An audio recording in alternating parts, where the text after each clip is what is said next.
یہ جو سویڈن میں واقع ہوا اور اس سے قبل ٹیری جونز نے جو ہالینڈ میں کیا، اور اس طرح کے ملتے جلتے واقعات جو ہوتے رہتے ہیں، یہ اس لیے ہیں کہ یہ لوگ اس کتاب سے ہار گئے ہیں۔ اگر قرآن کا مقابلہ کرنے کی ہمت ہوتی تو یہ کوئی تھوڑا کرنے والا کام تھا۔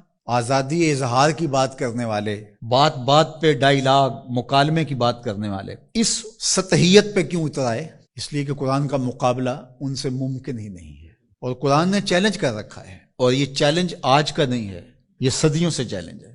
چیلنج یہ نہیں کیا گیا کہ بڑی صورت لے کر آؤ، 3 آیات پر مشتمل ایک صورت ہی لے آؤ، نہیں لا سکے۔ تیرے سامنے یوں دبے لچے فصحا عرب کے بڑے بڑے، کوئی جانے کے منہ میں زبان نہیں بلکہ جسم میں جان نہیں۔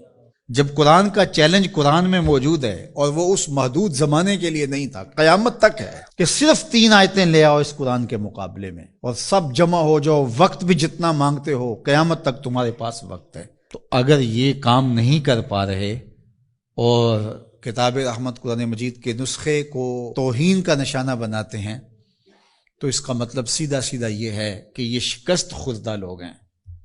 یہ جو مکالمے کی اور ڈائیلاگ کی بات کرتے ہیں، یہ صرف زبان سے اور منہ سے کرتے ہیں۔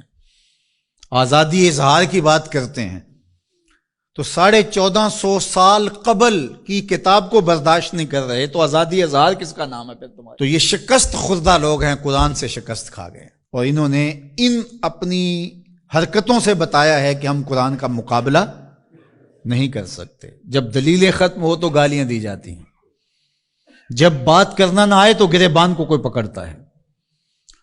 تو قرآن مجید کے ساتھ اہانت امیز سلوک اس بات کی دلیل ہے کہ آج دنیا قرآن کا مقابلہ کرنے سے قاصر ہے، جس طرح ماضی میں قاصر تھی، اور قیامت تک تو اس کا معاوضہ ممکن نہیں ہے، اور جب معاوضہ ممکن نہیں ہوگا تو اوچی ہتھ کنڈے ہوں گے اور اس طرح کی نیچ حرکتیں ہوں گی۔ لوگوں نے لوگوں کے ساتھ لڑائیاں کیا، بھلا کسی نے کتابوں کو بھی جلایا ہے، کسی نے کتابوں کی بھی بے حرمتی کی ہے، کبھی ایسا بھی ہوا ہے؟ اور آج جو مغرب کے قصیدے پڑھتے پھرتے ہیں، یہ ان مکروہ چہروں کو دیکھیں۔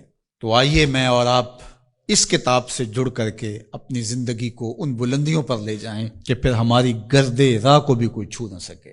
لیکن افسوس یہ کہ یہ چیزیں ہمیں بیدار کرنے کی بجائے، یہ چیزیں ہمیں کھڑا کرنے کی بجائے، کتاب کے ساتھ جوڑنے کی بجائے، الٹا جو ہے وہ ہمارا غیظ و غضب اپنے اوپر ہی برستا ہے، اور پھر ہم جو ہے وہ دوبارہ وہیں بیٹھ جاتے ہیں جہاں ہم تھے، اور 1 انچ بھی آگے بڑھنے کے ہم کوشش نہیں کرتے۔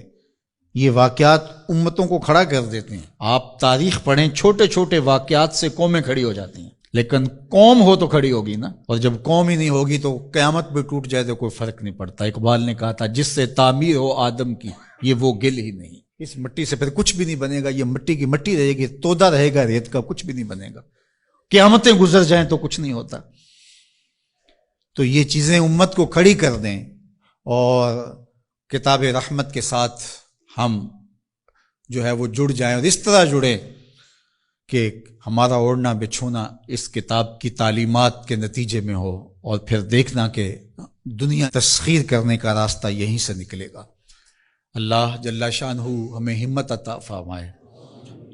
اگرچہ ہمارا دل بہت دکھا ہے اس معاملے کے اندر، اور اس وقت پے در پے ایسے واقعات ہوتے ہیں کہ ہمارا دل زخمی ہوتا ہے، لیکن ہم اس کا کیا کر سکتے ہیں جب تک ہمارے پاس قوت نہیں ہوگی، شوکت اور حشمت نہیں ہوگی۔ مغلوب قومیں سوائے پیچ و تاب کے اور کیا کر سکتی ہیں؟ غالب قومیں جو ہیں وہ فیصلے کرتی ہیں، اور فیصلے ہی نتیجہ خیز ہوتے ہیں۔ تو جب تک ہم قوم نہیں بنیں گے، امت نہیں بنیں گے، اس وقت جو ہے وہ ہم اسی صورتحال میں رہیں گے، اور ہمارا وجود جس طرح زخمی ہے، تشتت کی وجہ سے جسم زخمی ہے امت کا، کہ ہم 72-73 گروہوں میں بٹے ہوئے ہیں، اور دشمن اس پہ بہت خوش ہے، اس لیے کہ اس سے اس کو فائدہ پہنچ رہا ہے، اور ہم آپس میں الجھ کر کے اپنی طاقت کو ایک دوسرے کے اوپر ضائع کر رہے ہیں۔ دوسری جانب ہم جغرافیائی تقسیمات پر یقین اس قدر پختہ رکھ لیا ہے، جو ایک مغرب کی سازش تھی۔ جب سلطنت عثمانیہ ٹوٹی تھی، عرب ممالک کو ٹکڑیوں میں بانٹ دیا گیا، اور باقی ممالک کو، جو ایک وحدت تھی امت کی، اس کو تقسیم کر دیا گیا، اور یورپ یونین 27 ممالک کے اوپر خلافت سے تصور دے کے دوبارہ جڑ جاتے ہیں۔ وہ بکھرے ہوئے جڑ کر کے اپنا مشترکہ دفاع، مشترکہ کرنسی اور یہ ساری چیزیں بنا کے، تو وہ باقاعدہ 27 ملک جڑ جاتے ہیں، 50 ریاستیں امریکہ کی ہیں جو جڑی ہوئی ہے اور ایک وحدت ہے۔ تو امت مسلمہ کو ٹکڑے ٹکڑے کر دیا۔ اور آج دیکھیے کہ ان ملکوں کی باہم لڑائی سے شام کا کیا حال ہو رہا ہے اور یمن کا کیا حال ہو رہا ہے۔ بلکتے ہوئے یتیموں کے آنسو پوچھنے والا کوئی نہیں ہے، سب کو اپنے مفادات سے غرض ہے۔